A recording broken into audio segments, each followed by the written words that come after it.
Lockdown writer और उसके दोस्त सीरीज में आज पढ़ रहे हैं अलका जी की कहानी मिसेस डिसूजा के नाम। अलका जी से उनकी कहानी पढ़ने की अनुमति आज से करीबन महीना भर पहले मांगी थी। उनकी दो कहानियों मिसेस डिसूजा के नाम और ग्राफिटी में से एक कहानी का चुनाव करना था। हमें असल में दोनों ही कहानियां बेहद पसंद हैं, पर फिर जब टीम ने काम शुरू किया तो बहस इस बात पर होने लगी कि क्यों ना उनकी कहानी मौत का एक दिन मुअय्यन है, नींद क्यों रात भर नहीं आती पढ़ी जाए। इस कहानी में बेहद खूबसूरती से पति पत्नी के दाम्पत्य जीवन की कड़वाहट और मिठास दोनों की बारीकियों को उन्होंने उभारा है। और जब ये बहस चल ही रही थी तभी 10वीं और 12वीं का रिजल्ट आ गया। इसके बाद किसी बहस की कोई बात ही नहीं रह गई। मिसेस डिसूजा के नाम ही पढ़ी जाएगी ये तय हो गया और आज पढ़ रहे हैं उनकी कहानी मिसेस डिसूजा के नाम। प्रिय श्रीमती डिसूजा, अचानक बैठे बैठे मेरा मन हुआ कि आपको पत्र लिखूं। हालांकि कल आपसे मिलने के बाद अब तक मेरे दिमाग में ऐसा कोई ख्याल नहीं था। मुझे लगता है कि लिखे हुए शब्द बोले हुए शब्दों से ज्यादा सच बोल पाते हैं।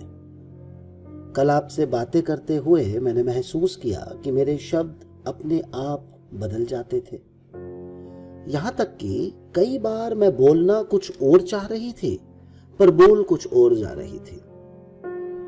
दरअसल कुछ छिपा लेने की कोशिश से बचना आमने सामने बैठे हुए काफी मुश्किल होता है और साथ ही साथ यह कोशिश भी तो जारी रहती है कि हम भांप लें कि सामने वाला हमसे क्या सुनना चाहता है। लिखते वक्त तो सिर्फ अपने से टकराना होता है। माफ करें, आप एक स्कूल की व्यस्त प्रधानाध्यापिका हैं और आपको छुट्टी की अर्जियों जैसी चुस्त चिट्ठियां पढ़ने की आदत है, पर एक कलाकार को बहकाने की आदत पड़ ही जाती है। जीवन को एक नए सिरे से समझने जानने के लिए इधर उधर भटकाना उसकी लगभग मजबूरी होती है कि ना जाने कहाँ क्या मिल जाए। इसलिए थोड़ी छूट मैं आपसे जरूर चाहूंगी। वंदिता, मेरी 6 साल की चुलबुली बेटी। कितना जीवन है उसमें। मैं उसे देखती हूं तो सोचती हूं कि बड़े होने पर यह आनंद कहां गुम हो जाता है। क्यों हम इतने गंभीर, इतने उदास, इतने शुष्क हो जाते हैं। पर आप कहती हैं कि उसे ऐसा नहीं होना चाहिए। वह बहुत शैतान है, किसी की बात नहीं सुनती, पूरी कक्षा को डिस्टर्ब करती है, बहुत बातूनी है, पढ़ाई में ध्यान नहीं देती। इतना ही नहीं, आपका ख्याल है कि इसका कारण मैं ही हूं।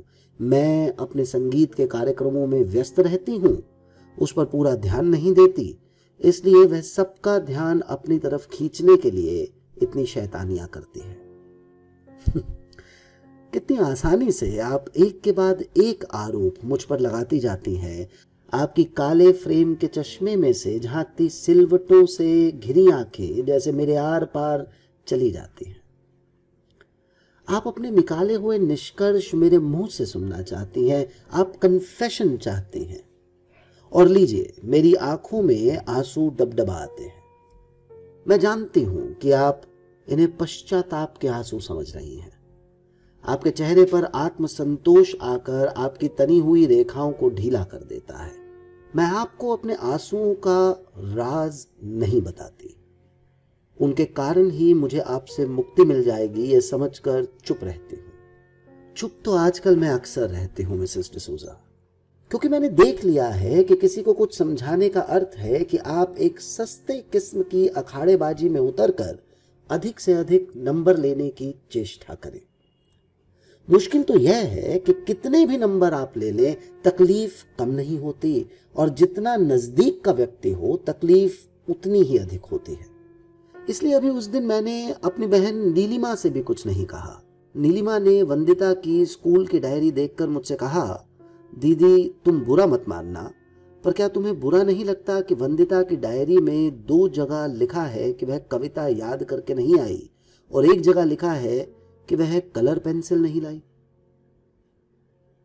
मैं उसे कैसे समझाती मिसेस डिसूजा कि 10 महीने में 3 बार की भूल बाकी दिनों की मेहनत को बेकार नहीं कर सकती।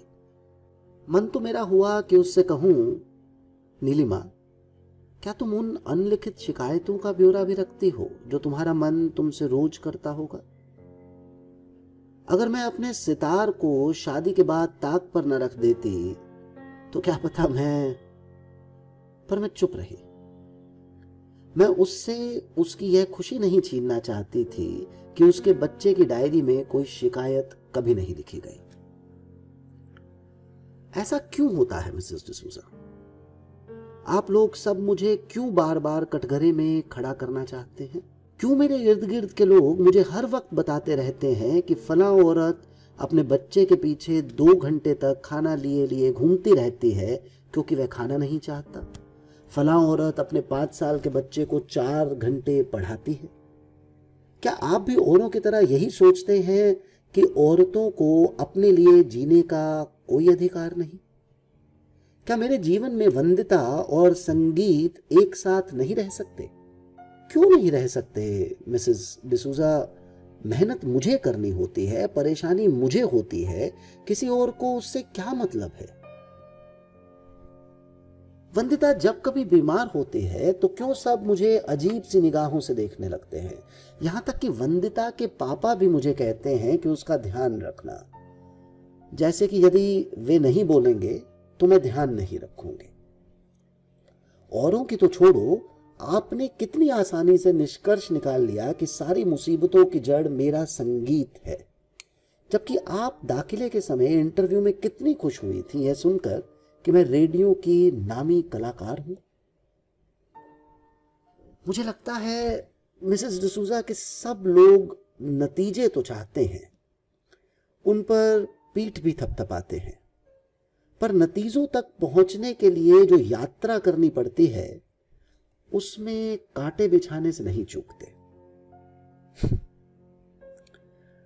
कभी कभी जब मैं बहुत थक जाती हूं मिसेस डिसूजा, तब मैं अपने आत्मसम्मान को भूलकर यह बात सफाई के तौर पर कह डालती हूं कि मेरे लिए वंदिता से अधिक महत्वपूर्ण कुछ भी नहीं। मैं कल आपको भी कह ही देती, पर मैं इतनी स्तब्ध हो गई थी कि आपको यह भी नहीं कह सकी। 2-3 साल पहले यह बात किसी से कहना मुझे अपमानजनक लगता था, पर मैंने देखा कि इस तरह की बात सुनने से लोगों को तसल्ली मिल जाती है। सचमुच मेरे लिए वंदिता से महत्वपूर्ण कुछ नहीं है, लेकिन मिसेस डिसूजा, आप सोचिए कि हम अपने बच्चों के लिए कितने महत्वाकांक्षी हैं, उन्हें कुछ बनाने के लिए कितनी तपस्या करते हैं। एक दिन बच्चा कविता याद ना करे तो हमें लगता है कि उसकी दुनिया अंधकारमय हो जाएगी। लेकिन यदि हम अपनी प्रतिभा, अपनी ऊर्जा का उपयोग नहीं करते तो हम अपने बच्चों को कैसे सिखाएंगे कि जीवन नष्ट करने के लिए नहीं है? इस तरह तो हम उन्हें अधिक से अधिक अपने बच्चों के लिए महत्वाकांक्षी होना ही सिखाएंगे। आप सच मानिए, मैंने सब लोगों की निगाहों को झेलते झेलते भी यह विश्वास बनाए रखा है कि वंदिता जीवन को पूरी तरह जीने की मेरी इच्छा और संघर्ष से जरूर प्रेरणा लेगी। मुझे हमेशा लगा है कि मेरा अपना संघर्ष भी उसकी शिक्षा और संस्कार का ही एक हिस्सा है। माफ कीजिएगा मिसेस डिसूजा, शायद आपको लग रहा होगा कि मैं अपनी खामियों को छिपाने के लिए कितने तर्क जुटा रही हूं। हाँ, खामियां तो रह ही जाती हैं। चाहते तो हम सभी यही हैं कि जीवन हर तरह से पूर्ण और चरम उत्कृष्ट हो, लेकिन किस कीमत पर? ना जाने कहां कहां से छोटे छोटे सैकड़ों काम निकल आते हैं। वंदिता के मोज़ों में इतनी जल्दी जल्दी छेद हो जाते हैं, स्कूल की फीस भरने का समय कितनी जल्दी जल्दी आ जाता है, उसके बाल लंबे होकर आंखों के सामने आने लगते हैं। इनके अलावा रोजाना के तो 25 काम है ही। किसी काम को टाला नहीं जा सकता। कई बार मैं ये सोचने लगती हूँ मिसेस डिसूजा कि छुटपुट कामों को आखिर हम इतना महत्व देते ही क्यों हैं? क्यों हम इस तरह के कामों को टाल नहीं पाते? क्यों वंदिता के घिसे हुए जूतों को देख माँ मुझे इस तरह देखने लगती है? अभी उस दिन पार्क में वंदिता के हम उम्र जो गरीब बच्चे खेल रहे थे, उनके कपड़ों का एक ही रंग था, बदरंग या मटमैला। मैं सोचती रही कि ये बेचारे बिना कलर पेंसिलों के कैसे रंगों की पहचान सीखते हैं। आप बताइए मिसेस डिसूजा, जरूरी और गैर जरूरी में कैसे फर्क होता है? मुझे तो कुछ समझ में नहीं आता। समझ में तो खैर मुझे और भी बहुत कुछ नहीं आता मिसेस डिसूजा।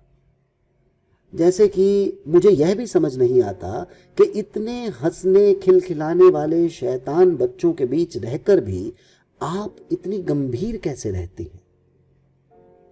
कई बार तो मुझे आपको देखकर ऐसी घबराहट होती है कि मुझे अपने को याद दिलाना पड़ता है कि मैं आपकी छात्रा नहीं बल्कि एक छात्रा की मां हूं। आप बुरा मत मानिएगा मिसेस डिसूजा, लेकिन क्या आपको यह खतरा नहीं लगता कि आपको इस तरह देखकर कहीं बच्चे यह समझ लें कि जिंदगी ऐसी मनहूस चीज है कि मुस्कुराना बहुत कठिन है?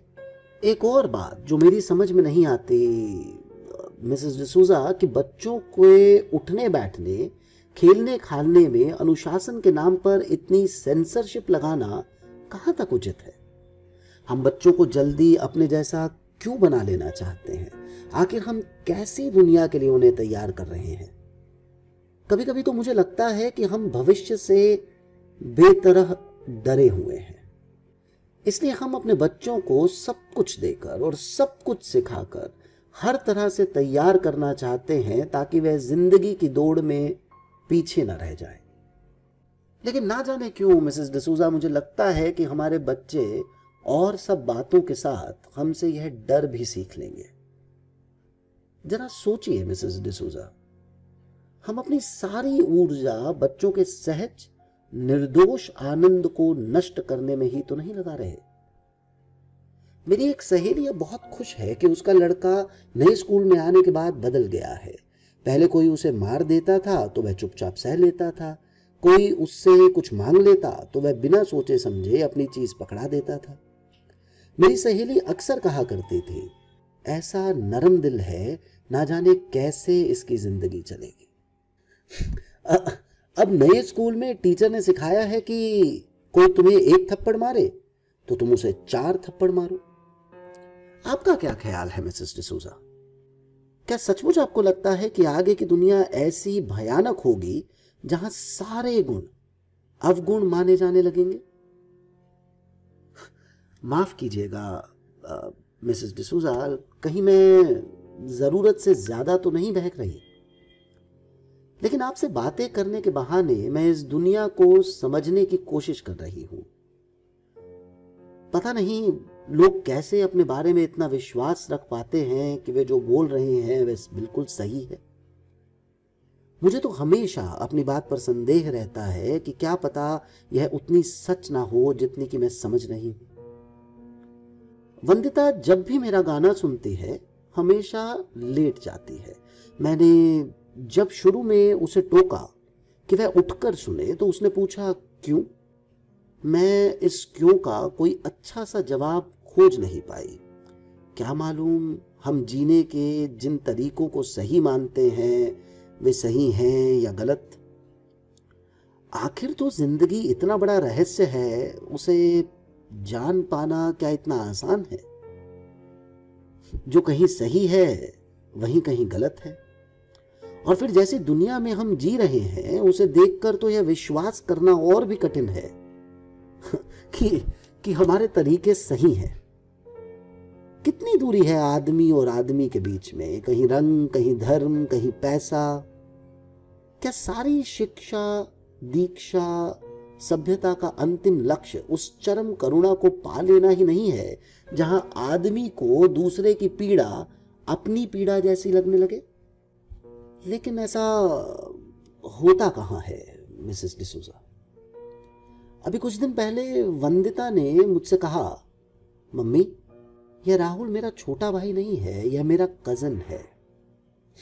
राहुल वहीं खड़ा खड़ा उसे ताक रहा था। मैं एक क्षण तो चुप रही कि उसे क्या कहूं। फिर मैंने उससे कहा, यह कज़न वज़न स्कूल में पढ़ने के लिए होता है। असल में हम जिसे प्यार करते हैं वह हमारा अपना ही होता है, उसे कज़न नहीं कहते। राहुल तुम्हारा ही भाई है। यह सुनकर वंदिता के चेहरे पर बहुत राहत दिखाई दी और वह राहुल का हाथ पकड़कर खेलने के लिए भाग गई। मैं अब आपका ज्यादा वक्त नहीं लूंगी मिसेस डिसूजा। मैं सिर्फ आपसे इतना ही कहना चाहती थी कि अभी तक हम लोग जीवन को सही ढंग से जीने का फॉर्मूला नहीं पा सके हैं।